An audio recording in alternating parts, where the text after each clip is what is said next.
Have you ever been to the Delaware beaches in the summer? If you have, you might have seen horseshoe crabs along the beach. This fascinating marine organism is in the family Arachnae, which makes them more closely related to spiders and ticks than other true crabs. Let's take a look at what makes them so different. Unlike crabs that have 2 eyes and 2 clawed legs, horseshoe crabs have 10 eyes and 10 legs. Horseshoe crabs are living fossils. They've been on Earth for about 445 million years, way before the dinosaurs or humans ever existed. In North America, horseshoe crabs can be found along the oceanic coast from Maine to Mexico. Delaware represents a super important region for horseshoe crabs. These spiky beach puppies are a keystone species of the Delaware Bay. That's because each summer, the eggs they release during breeding provide one of the most important nutrient sources to the food chain. These eggs, which look like millions of tiny gumballs washed up on the beach, provide a feast to all manner of critters, both aquatic and terrestrial. They are especially important to migratory shorebirds, which rely on these tasty snacks as fuel to make it through their long migration to their breeding habitats. Here in the Delaware Bay, tens of thousands of birds gather in what is the largest avian fiesta on the Atlantic Flyway. Their arrival coincides with the largest horseshoe crab spawning in the world. Without a huge horseshoe crab egg explosion, the tired, hungry birds would not survive the rest of their journey. But it's not just the eggs that are participating in the food chain. While the adults are feeding on their crunchy mollusk snacks, they themselves become crunchy snacks for sea turtles, sharks, or birds that catch them stuck upside down in the sand. The large percentage of horseshoe crabs and their babies that don't survive the season cycle a massive amount of nutrients into the Delaware Bay estuary and are overall very important to the ecosystem. Even for those who aren't concerned with protecting ecosystems, it's still beneficial to participate in horseshoe crab conservation, as horseshoe crabs have a unique biomedical benefit to humanity. Their blood contains the clotting reagent, Romulus amoebocyte lysate, that reacts with gram-negative bacteria. Why is this reaction so important?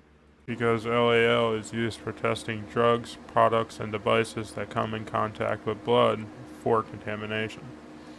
It is a test that is conducted over 70 million times a year. For this reason, it is one of the most expensive substances on Earth, at $60,000 per gallon, and has seen widespread use in a certain current event. So if you hate the new normal, conserve your crabs. In the mid-Atlantic, horseshoe crabs were historically harvested for fertilizer and bait. During the mid-1800s and early 1900s, millions of crabs were harvested primarily for fertilizer. By the 1900s, their population was steadily declining. Development of alternative fertilizers in the mid-1900s greatly reduced the demand for horseshoe crabs. This gave the population a brief respite from harvesting pressures. In the 1990s, harvesting pressures returned as the whelk and eel fisheries began exclusively using horseshoe crabs for bait. This was coupled with the discovery of LAL and the beginning of biomedical harvesting.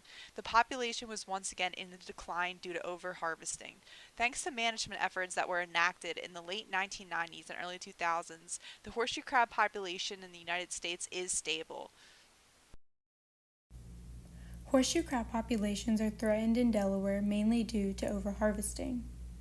When horseshoe crabs are used to manufacture LAL, this process is not intended to harm the horseshoe crab, but many do not survive after.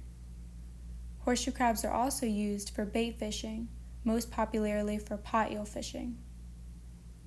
Ultimately, the harvesting of horseshoe crabs has been going on for decades, and they are exploited for many purposes. Horseshoe crabs are also threatened by habitat loss, or loss of available area for spawning. The construction of bulkheads are intended to prevent coastal erosion, but it also blocks access to historic spawning areas for horseshoe crabs. All of these threats coupled together has the potential to drastically decrease horseshoe crab populations in Delaware. Due to its population decline in the past, the horseshoe crab is currently listed as a vulnerable species.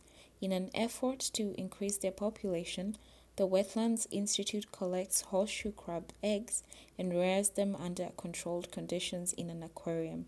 The horseshoe crabs are then released at the locations where the eggs were first collected. Some beachside communities such as Slaughter Beach, Kids Hammock, and Pickering Beach have been declared horseshoe crab sanctuaries.